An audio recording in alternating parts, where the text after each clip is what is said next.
हजरत अब्दुल्ला बिन जैद ने पूरी जिंदगी निकाह नहीं किया। एक दिन आप प्यारे नबी की हदीस मुबारक पढ़ रहे थे जिसका मतलब था कि जन्नत में सबका निकाह होगा। दुनिया में जो निकाह की उम्र को नहीं पहुंचा या किसी वजह से उसका निकाह नहीं हुआ, जन्नत में उसका भी निकाह होगा। तो आपके दिमाग में यह ख्याल आया कि जन्नत में मेरा भी किसी से निकाह होगा।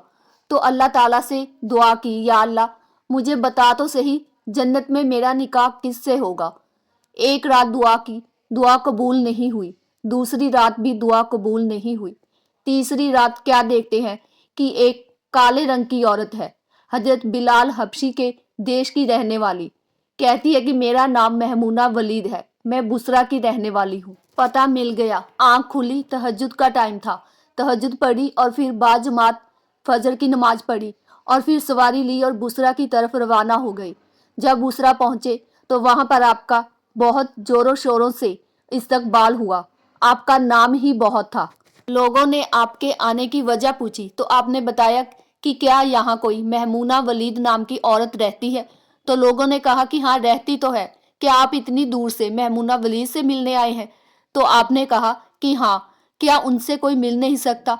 तो लोगों ने कहा कि नहीं, ऐसी बात नहीं है, वो तो दीवानी है, लोग उसे पत्थर मारते हैं। तो आपने पूछा कि लोग उन्हें पत्थर क्यों मारते हैं। तो उन्होंने बताया कि वो काम ही ऐसे करती है, कोई हंसता है तो आप रो देती है, अगर कोई रोता है तो उसे देखकर हंसती है, और मजदूरी लेकर हमारी बकरियां चराने जाती है। अभी भी वो जंगल में बकरियां चराने गई है, असर के बाद आएगी। तो आपने कहा कि असर किसने देखी। जब आप जंगल की तरफ जाने लगे तो लोगों ने कहा कि आप जंगल में ना जाएं, बहुत खौफनाक जंगल है। और जब आप जंगल में पहुंचे तो सच में बहुत खौफनाक जंगल था। हर कदम पर जंगली जानवर घूम रहे थे। आप हैरान थे कि इतने खौफनाक जंगल में अकेली औरत अपनी बकरियां कैसे चराती होगी। और जब आप वहां पहुंचे जिस जगह मैमूना वलीद बकरियां चरा रही थी, तो आप उससे भी ज्यादा हैरान हुए, क्योंकि शेर महमूना वलीद की बकरियां चरा रहे थे और महमूना वलीद एक कोने में नफिल नमाज पढ़ रही थी। और जब महमूना वलीद ने अपनी नमाज मुकम्मल की तो कहा कि ऐ अब्दुल्ला, मिलने का वादा तो जन्नत में था। आपने हैरान होकर पूछा कि आपको मेरा नाम कैसे पता।